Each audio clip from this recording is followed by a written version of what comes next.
Baik, teman-teman sekalian, barangkali adik-adik ada yang belum mengenal saya.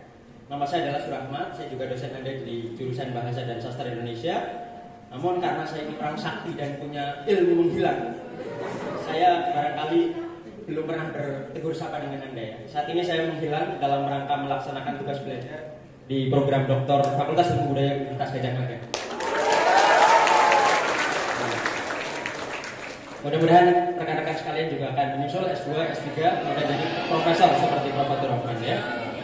Tadi Prof. Fatur sudah menyampaikan inspirasi sebagai pengajar, sebagai guru besar, sebagai profesor ilmu sosiolinguistik.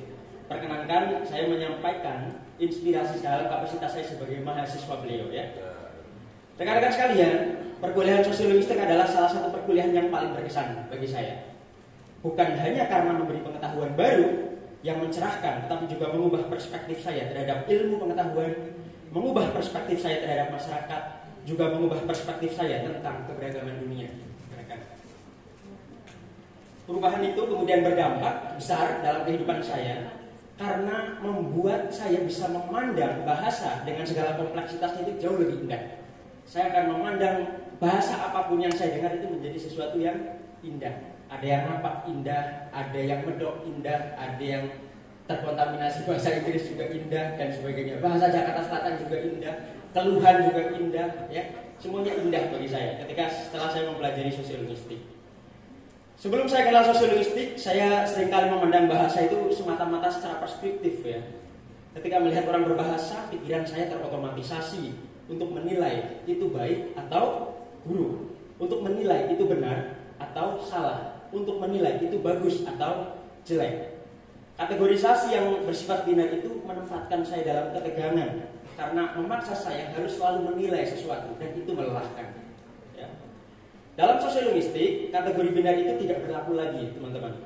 Sosiolinguistik ibarat pintu yang memungkinkan kita mengakses dunia bahasa dengan aneka keindahan sosiologisnya. Ada banyak sekali variasi, ada banyak sekali ragam, ada banyak sekali performa kebahasaan yang ternyata jauh lebih indah jika kita pandang sebagai kekayaan sosial dan budaya. Di sana bahasa tidak lagi benar dan salah, karena setiap ekspresi berbahasa memiliki rasionalitas sosiokulturalnya sendiri. Di sana bahasa tidak lagi baik dan buruk, karena memiliki ikatan dengan konteks dan tujuannya masing-masing. Di sana bahasa tidak lagi bagus dan jelek, karena ekspresi bahasa memiliki standar estetisnya sendiri-sendiri. Saya masih ingat dulu diajar oleh Prof. Fatur Rahman, Pak Tommy. Setelah saya belajar sosiolinguistik bersama Prof. Fatur Rahman dan Pak Tommy, saya menyadari sosiolinguistik bukan semata seperangkat konsep. Saya tidak berhenti dengan menghafal apa itu variasi bahasa, dialek, ideolek, dan sebagainya. Tidak. Sosiolinguistik adalah sebuah cara berpikir, sebuah paradigma yang memberi kita pilihan untuk melihat bahasa beserta segala keindahannya. Sebagai paradigma, sosiolinguistik melandasi asumsi dasar kita, cara berpikir kita, dan kemudian cara kita berperilaku, baik berperilaku sebagai pengguna bahasa maupun sebagai mitra berbahasa.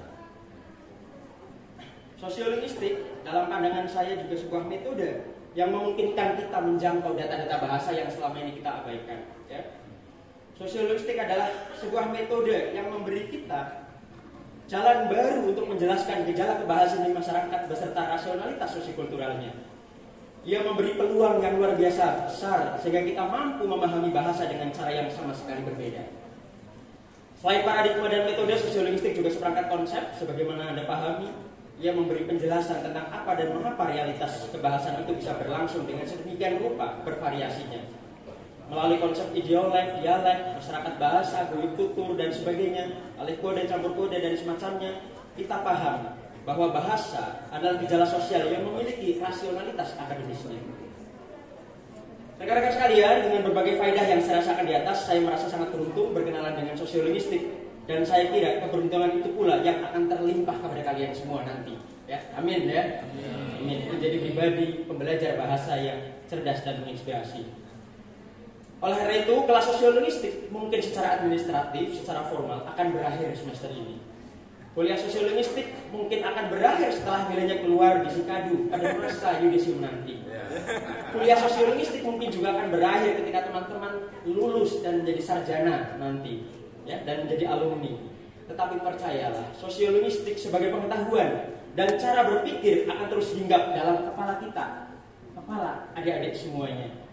Sosiolinguistik sebagai sebuah paradigma akan membimbing kita menjadi pengguna bahasa yang lebih baik, yang lebih cerdas, yang lebih apresiatif terhadap pengguna bahasa lainnya. Oleh karena itu, adik mahasiswa yang berbahagia, kita hidup di sebuah komunitas yang dikaruniai oleh kekayaan budaya yang luar biasa.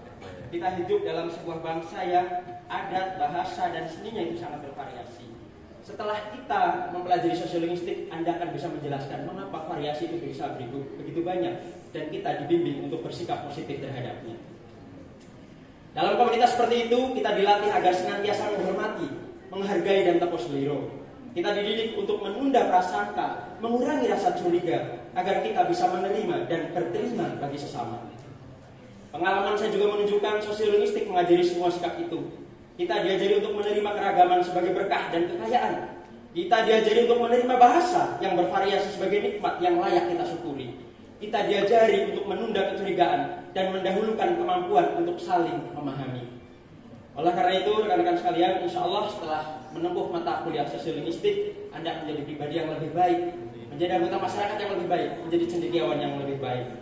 Semoga setelah kegiatan ini selesai, rekan-rekan sekalian, adik-adik yang saya hormati, menjadi ilmuwan, menjadi guru bahasa, menjadi peneliti bahasa yang tak pernah lelah dan tak pernah bosan menginspirasi bagi sesama. Assalamualaikum warahmatullahi wabarakatuh.